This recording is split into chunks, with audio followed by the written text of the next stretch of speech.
Good morning, everyone. Starting in Iran, and Anthony Fury is tweeting, quote, it is our understanding that the black boxes are still in Iran, Canada's Transportation Board writes today.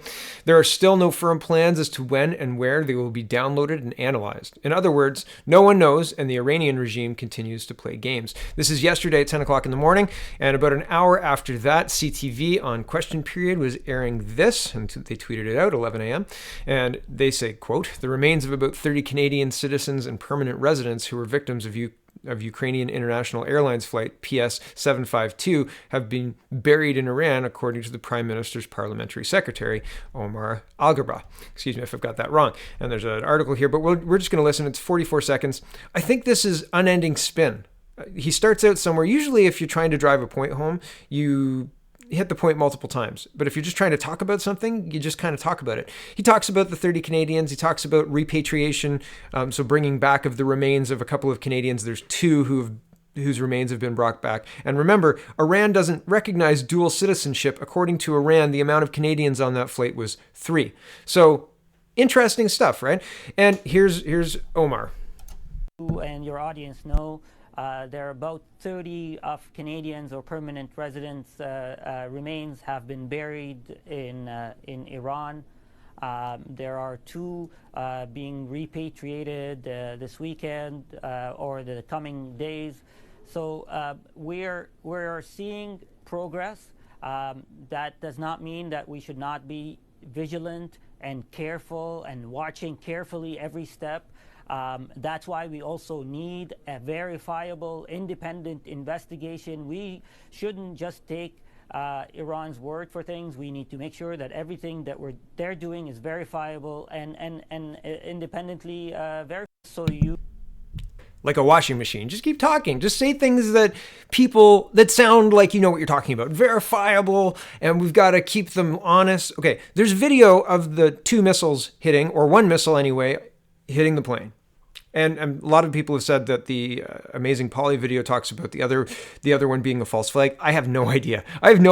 Anytime you talk about Iran, it's like you can't say anything right. So I don't know what happened. I wasn't there, right? I'm just reporting what people are saying about this because, man, this is interesting. Like, if any other regime, if Justin Trudeau okayed any military action and shot down a commercial plane, that would not be okay in the international community's eyes. Nobody would be running fundraisers for Canadians.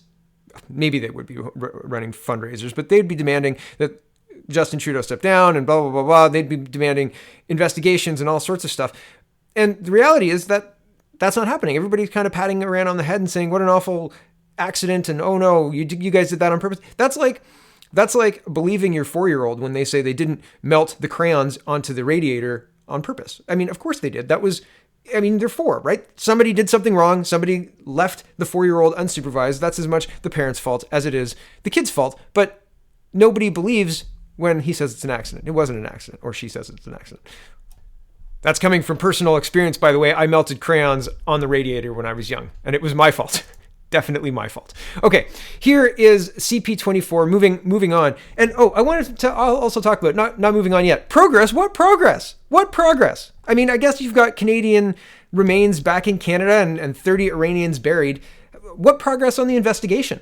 None. We already saw that. None. Absolutely none. Okay, moving on. I talked about Meng Wanzhou the other day and the fact that the United States has just finalized their phase 1 trade deal. And where's the movement on Meng Wanzhou? And as if in answer to my question, 5:02 a.m., this article was posted by CP24. Extradition hearing for Meng Wanzhou begins today in Vancouver. I found this interesting. I didn't know this. Here we go. A court hearing begins today in Vancouver over the American request to extradite an executive of the Chinese telecom giant Huawei on fraud charges.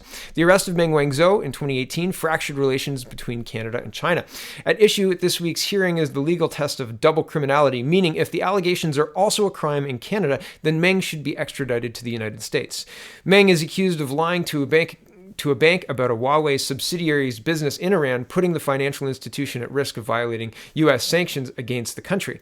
Her lawyers have argued that the allegations do not amount to fraud, and Canada does not have similar sanctions in Iran. I just want to point this out right here. Here's the 2016, February 13th, 2016 news article. Iran sanctions lifted by Canada, but Justin Trudeau faces delicate dance. Yes, get some Canadians blown up and give money to Iran. Oh, that's the delicate dance we're doing. Here it is. Prime Minister Justin Trudeau's sweeping sanctions relief for Iran will be a boon for the Canadian businesses, but thawing relations between the two countries is not without risks for the Liberal government, says experts. Stéphane Dion, Canada's Foreign Affairs Minister, lifted virtually all sanctions against Iran last week, paving the way for non-military exports to a country that has long been seen by the West as a pariah state. Right. And there's more to this. They talk about how the nuclear deal is setting Iran up to be, good business relations and blah, blah, blah, blah, blah. But Iran is openly, and they explain why the nuclear deal existed, to keep Iran from pursuing nuclear weapons. And Iran is now openly exceeding those limitations, right? So that's all interesting. Like, this is 2016. Fast forward to 2020, and man, the landscape is, really, really interesting. Moving on, I think this one's interesting. Germany needs China's Huawei to build 5G network. Germany's interior minister is suggesting that his country can't build a 5G mobile network without Chinese tech giant Huawei, at least for now, intervening. An issue that has caused tension. Whatever. In an issue that has caused tension between the U.S. and its allies. Washington has been pressuring its allies to ban Huawei, the world's biggest supplier of telecom gear, from new 5G networks. It alleges that the company poses an espionage threat. Germany, however, has decided not to ban Huawei from competing for contracts to build the country's 5G networks, instead agreeing that companies must meet strict standards which still could end up excluding the Chinese firm. I scroll down just a little bit. Seehofer said Germany must be protected against espionage and sabotage, but estimated that shutting out Chinese providers could delay building the network by 5 to 10 years, the Daily Frankfurter newspaper reported. I don't see that we can set up a 5G network in Germany in the short term without participation by Huawei, Seehofer told the newspaper. And the 5G networks, what they're supposed to do is they're supposed to bring in some form of augmented reality, some form of self-driving cars, and they want to change the bandwidth that like Wi-Fi is delivered on, which this 5G is supposed to do. And a lot of people don't like it. I've read reports that it's not good, it gives people headaches, but I don't know. I haven't lived in a 5G place. I have absolutely no idea. I don't like Huawei, the idea of Huawei building 5G networks within Canada. I think it's a bad idea, but it has been a bad idea for the last few years, and it's been bandied about in political circles.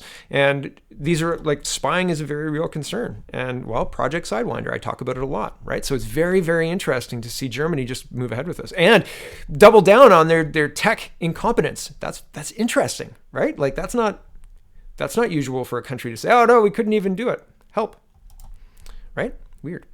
Here's some climate change news. I said a little while ago I had found a poignant tweet that talked about the failures of the climate alarmists and just how often they've been wrong, right? And here it is. 1960s, oil gone in 10 years. 1970s, another ice age in 10 years. 1980s, acid rain will destroy all crops in 10 years. 1990s, the ozone layer will be destroyed in 10 years. 2000s, the ice caps will be gone in 10 years. Nothing happened, but all resulted in more taxes. And there's countless examples of this. I've shown other tweets that look exactly like this. Here is the Guardian, and this is posted today, Monday, January 20th. Climate refugees can't be returned home, says landmark human rights ruling. So they're wrong, but they're pointing to all of these newspaper articles that are spinning whatever they're spinning as evidence of this thing that is, well, not happening, right? The Maldives are still not underwater despite it being 2020. Okay, climate refugees can't be returned home, landmark thing. It's unlawful for governments to return people to countries where their lives might be threatened by the climate crisis, a landmark ruling by the United Nations Human Rights Committee has found. Venice is a flooded city, and people use boats because it's like the canals, and it's become like, romantic, and actually the canals are empty right now. But regardless of that, you think Venice and you think the guy with the stick and the singing and all that other stuff. So without needing to live somewhere, without needing to adapt to somewhere, just by saying, oh, you don't have to go back there. You don't have to deal with the country's problems. You can just say it's climate change, and wherever you land, they can't send you back. And it's UN, so it's a non-binding resolution, right? Yeah, Back to this. The judgment, which is the first of its kind, represents a legal, quote, tipping point and a moment that, quote, opens the doorway to future protection claims for people whose lives and well-being have been threatened due to global heating, experts say. What about people whose lives are threatened by crazy communist globalists who want to shove this garbage down our throats? How do you deal with that? How do you deal with a government that's been usurped by that? Right? How do you deal with people who have sainted Greta in their minds? How do you deal with that? Unbelievable. Back to this. Tens of millions of people are expected to be displaced by global heating in the next decade. You'll love the next story, guys. Hold on. We'll get there. The judgment relates to the case. Spoiler, right? Like, this is Newfoundland yesterday. This is how much snow was dropped in Newfoundland. Global heating. Irresponsible. The judgment relates to the case of Ione Tototo. Excuse me, I know I've got that wrong and it's terrible. I tried it like 15 different times. I asked Google how to say it. It's terrible. Anyway, a man from the Pacific nation of Kiribati, which is considered one of the countries most threatened by rising sea levels. He applied for protection in New Zealand in 2013, claiming his and his family's lives were at risk. The committee heard evidence of overcrowding of the island of South Tarawa, where Totota lived, saying that the population there had increased from 1,641 in 1947 to 50,000 in 2010 due to sea level rising, leading to other islands becoming uninhabitable, which had led to violence and social tensions. He also spoke of the lack of fresh water and difficulty growing crops due to the salinity of the water table causing serious health issues for his family. He said that as Kiribati was predicted to be uninhabitable in 10 to 15 years, his life was endangered by remaining there. I scroll down. They were rejected. So I'm just going to read the important parts. It says, there would be a trigger of international responsibility for other governments not to return people to places where their life is at risk because of climate-induced changes.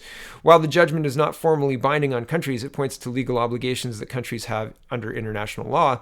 And here it is. 2 of the 18 members of the committee issued dissenting opinions on the case, saying that they did not agree with the conclusion that New Zealand was justified in removing Totoa to Kiribati, with one writing that just because deaths are not occurring with regularity on account of the conditions, it should not mean that the threshold could not be reached. Oh, and hold on. I'll just go back and read a little bit more of it. It says, what's really important here and why it's quite a landmark case is that the committee recognized that without robust action on climate at some point in the future, it could well be at some point in the future. Someday, it could well be that governments will, under international human rights law, be prohibited from sending people to places where their life is at risk or where they would face inhuman or degrading treatment, said Professor Jane McAdam, the director of Calidor Centre for International Refugee Law at the University of New South Wales. And while the judgment is not formally binding on countries, it points to legal obligations that countries have under international law. That's the most important part. Like the not formally binding, but we're gonna, make your judges cite it in your courts. Here's the Calgary Herald talking about climate change as well. This is Conrad Black. This is posted on January 19th. Climate action to blame for Alberta's woes, says Conrad Black. A one-time media baron, Conrad Black, told the Calgary Conference on Alberta's future that the province's economic troubles are in part because of a worldwide holy war on fossil fuel industries. Black's keynote speech at Saturday's Value of Alberta conference touched on topics from the American political landscape to the virtues of capitalism, but focused mostly on the effects of climate policy in Canada on Alberta's energy industry. We do not have the scientific research that demonstrates that the level of alarm that's been reached is justified, Black said to Applause. There hasn't been global warming in the first 20 years of this century, and it is a terrible fate, but a reversible fate, that this province has to bear the burden of this almost incredible seizure.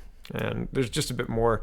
But here is Global News reporting on January 19th. Highest snowfall observed in Newfoundland storm was 93 centimeters. Environment Canada, 93 centimeters. It's unbelievable.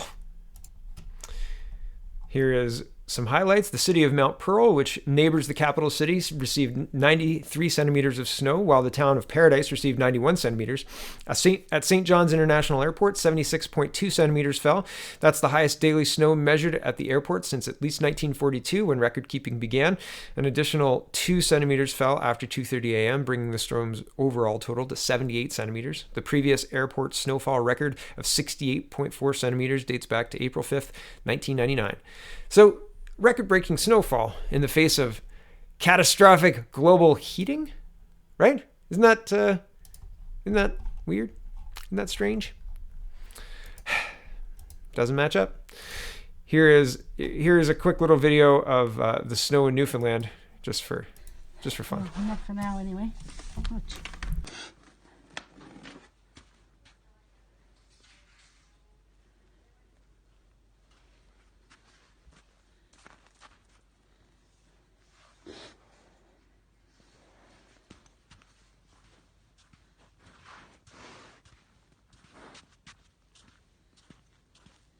Insane.